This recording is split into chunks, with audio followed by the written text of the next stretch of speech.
I'm going to talk to you guys about something that's super important to me, something I feel really passionate about, and that's always being in learn mode, teach mode, and being a servant leader to those around you in our discipline of product management.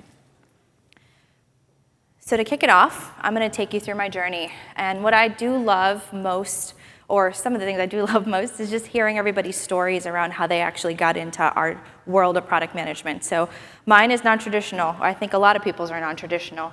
I started almost a decade ago.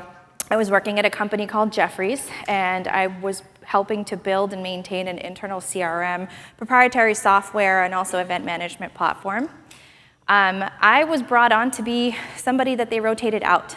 They wanted me to move into a sales seat, possibly a trading seat, and I was in New York, so that was a super attractive role at the time. It's something that a lot of people like to get into. That world is super fast-paced and super aggressive, so I was expecting to move into that. A couple weeks in, my boss threw me into the fire, said to me, go start training everybody. It was literally 3 weeks in. And I was like, okay, well, I barely know this, but he's like, this is the best way for you to get your feet wet, is just get in there and just dig into the product and start talking to people, understand who they are and what it is that they need to get done throughout their day.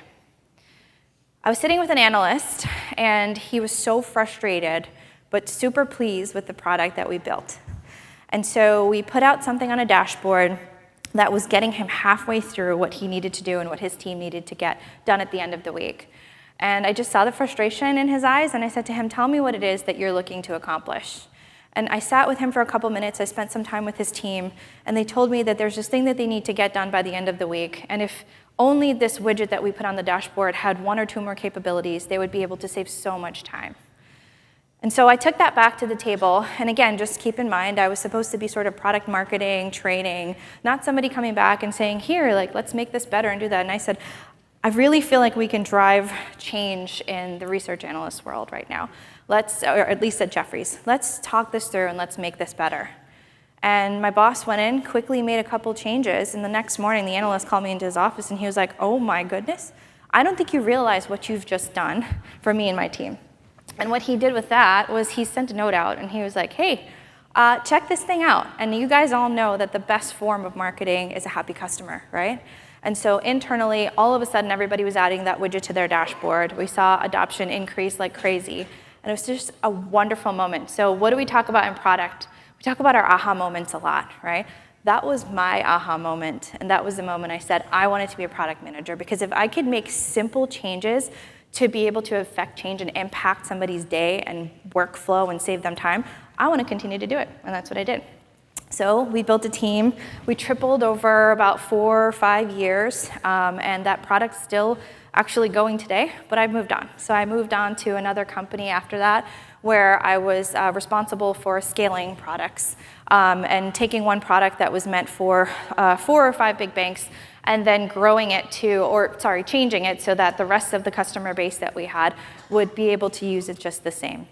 And then I moved on to Pendo. So at Pendo today, my focus is growing a team. My focus is growing them both career-wise, and my focus is growing my team in numbers, so we're hiring. So anybody wants to come and talk to me, come and talk to me. We're out there in the booth. All right, so that was my journey, and I really want to hear about some of yours if you'll give me the time today. Now, progression. This is something that's really important too. So I said, I've been in this for about a decade, and I've watched the space evolve. And I'm sure you guys have too, especially those of you who have been in it for quite a while. Things change. Tools have come and gone, right? We've seen needs arise from product people, from developers, where you're looking at Jira today, but Jira wasn't there a couple years ago, right? Figma grew out of something, and we'll talk about those in a little bit later. So things have changed. One thing that I did realize earlier on is that there's this misconception that the product manager is an individual contributor. So I want you guys to think that through a little bit today. PMs are actually not individual contributors when you think about it, right? So I hear a lot of candidates come in and say, I'm ready to do this individual contributor. I don't really want to be a manager. And I'm like, you do realize that you're touching everyone in your organization and so many customers at any given time. You are the person that everybody wants to speak to. So going back to one of the earlier talks, yeah, it can be quite daunting. Everybody wants to talk to the product manager because we're so well-versed and so up to speed in all the things we're doing. You need to be able to cultivate relationships to make sure you're talking to the right people at any given time. So, like I mentioned, there's a lot of things that changed over the last couple years around our discipline. There are a couple things that have remained the same. And those things are learning, teaching, and being a continuous servant leader. So how many of you are familiar? Everybody's arms still work? Remember Gabe asked that question this morning? Yeah? All right, so who knows what servant leadership is and who's really familiar with how important it is in our world? Okay, all right, a couple hands. I'm just going to read this to you. So Robert Greenleaf is the founding father of servant leadership. And he said, the servant leader is servant first. It begins with the natural feeling that one wants to serve first. Then conscious choice brings one to aspire to lead. Now, who's a manager here? Okay, it's a good amount of people. And who's product manager today? Not managing people. Cool. So it doesn't matter if you're a product manager or a manager. We're going to talk about the growth of others and how important that is when it comes to servant leadership. Great product managers want to see everyone around them succeed, right? Especially your teams, because you can't get anything done without them. All right, so I talked a little bit earlier about the skills and everything that's changed over the last couple of years for us. Servant leadership, learning, teaching, because of those things, and if product managers are doing that so well, it makes our world such a fulfilling one to be in. But it also makes our world so hard to hire for, right? How many of you have tried to hire people and you're hearing all these things? I'm Jira level expert 1000. I know how to use GitHub. I know how to use Figma just as well as my designer, right? I can use Pendo. I had to plug that in there, sorry. So there are all these little things that you can put on a resume. If I sit in an interview and I say, go ahead, go through Jira, write this query for me real quickly, all of it can be done really fast, right? What I'm looking for at the end of the day are these 4 qualities. And these are the things that are consistent. So remember I said there's so many things that have changed in our world to get us to where we are today over the last 10 years in product management. These 4 haven't changed, and they all wrap into the three things we're talking about today, which is the continuous learning, teaching, and servant leadership in our world. So let's talk about each one of these for a second. So empathy, right? We all are hearing empathy like crazy today. There's so many HBR articles that are coming out today around building a better workplace around empathy, making sure that your sales force is more empathetic. It's a big thing, right? And again, because we sit in the middle as product managers, this middle of our organization, we are in such a great position to lead through empathy and to set an example for others. So empathy is truly just the ability for you to put yourself into someone else's shoes and understand what they're feeling and to be able to relate to them. And how do we do that? We have to do that by being really great listeners, right? So somebody once said to me, and I'm sure people have heard this before, seek to understand before you seek to be understood. If you haven't heard it before, write it down. It's a good one. Right? Seek to understand before you seek to be understood. It's so important. Listen with intent. And do not jump in when somebody's trying to make their point. It's really important. It makes you come off more empathetic than you possibly can imagine. Persuasiveness is a big one too. So this all comes with really great listening skills. And then it ties into the teaching and the learning aspect of this as well. So how many people lean on their dev teams a lot? Perfect. I love it. Okay. So you're leaning on your dev teams, one, because you want to become a better product manager, or better person overall at your job, right? But probably, we'll talk about this a little bit later, but it helps you become so much more persuasive when you know what your team is going through, and that all comes with the constant desire to learn from them what's happening on a day-to-day basis in their world. And then the growth of others. So the reason I asked you guys who's manager and who's not is really important. It doesn't matter if you're a manager in this space. Servant leaders are here to serve others in order to see them succeed, right? As PMs, you want to make sure you're giving your team everything that they need to succeed. You want to make sure that you're giving your organizational partners everything they need to succeed, because at the end of the day, it all comes back to you as the core. You're building that feature. You're putting out that product.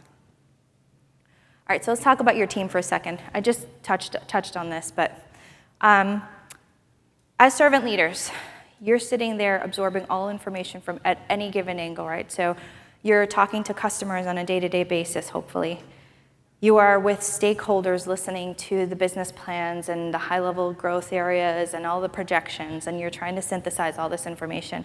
It's your responsibility to now take this back and teach it to your teams.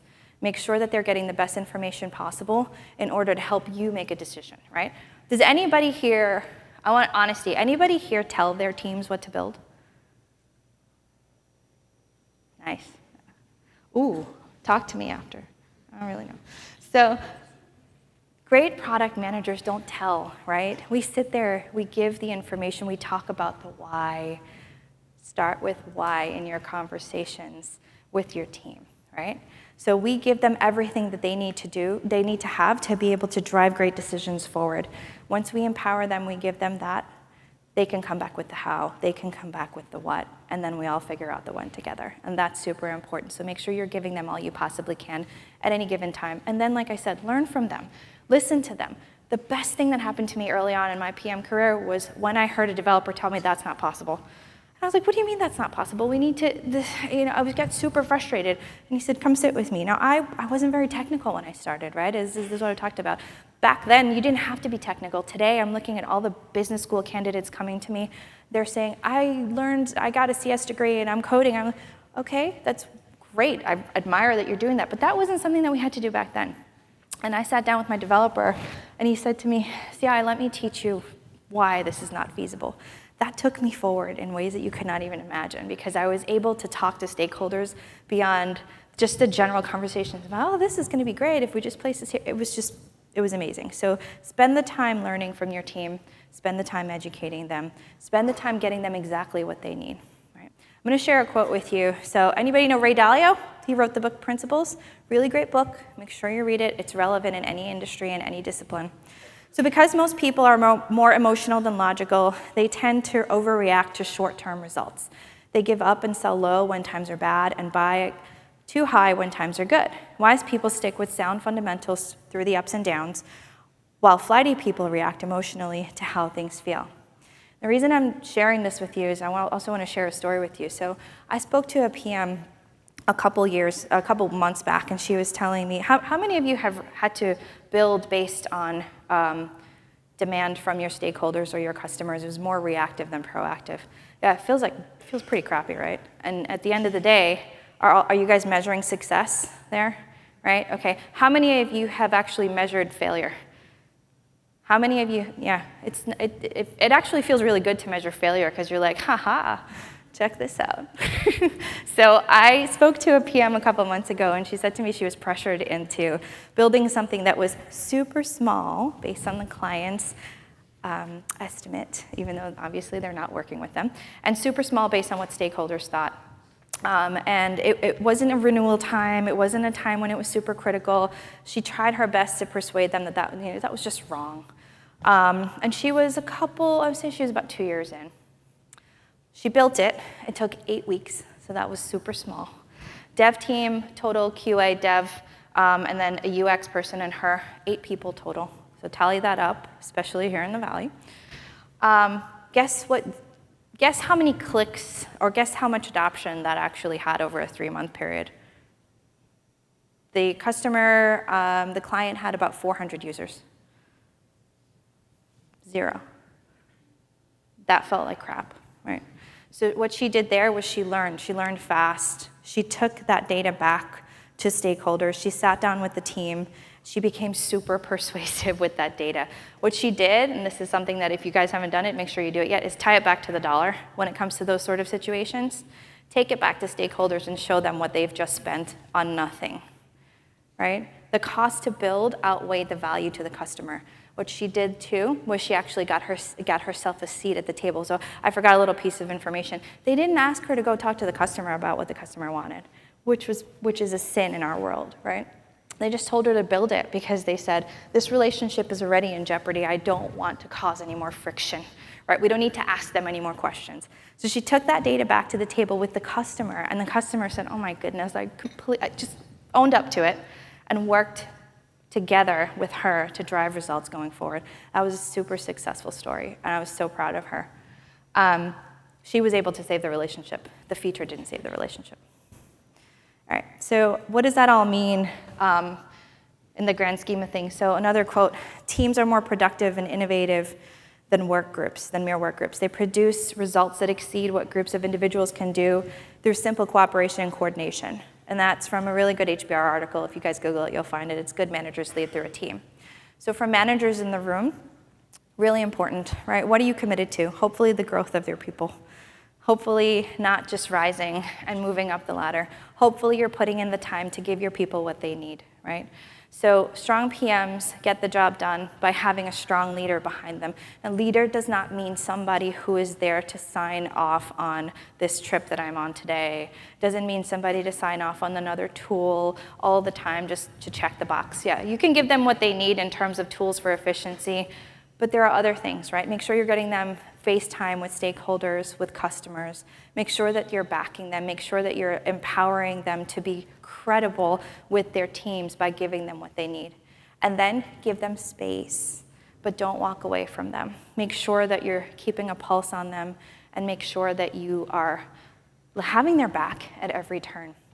And the best thing you can do as leaders, remember those 4 words I put up there? Empathy, persuasiveness, listening, and growth of others. Which one of those do you guys think is the most important thing to help grow? Shout it out. I'm hearing a whole bunch, but empathy is the best thing that you can grow as a leader, especially today, because they can carry that with them wherever they go.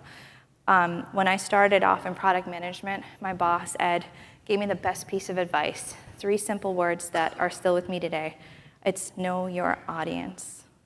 And that, when he said that to me, it was the day he said, go CI, go train everybody and go do your thing. And I was so nervous. Know your audience back then meant make sure that you've pre-customized that dashboard because that trader's not going to sit there and do it in the 3-minute span that you have with them. Make sure that you have customized that dashboard because the research analyst will dive into every single widget on that dashboard in the 1.5 hours that they will give to you. Make sure that you're talking to who did we have at the time? The C-level guy who was managing stuff across the business. Make sure that when you're talking to him about the roadmap coming up in this one area, that you know that he's got so many other things going on in his day-to-day that he just needs this much valuable information, but you're giving him this much, right? So know your audience. Teach your people to know their audience. Teach them to bring the right messaging out at any given time.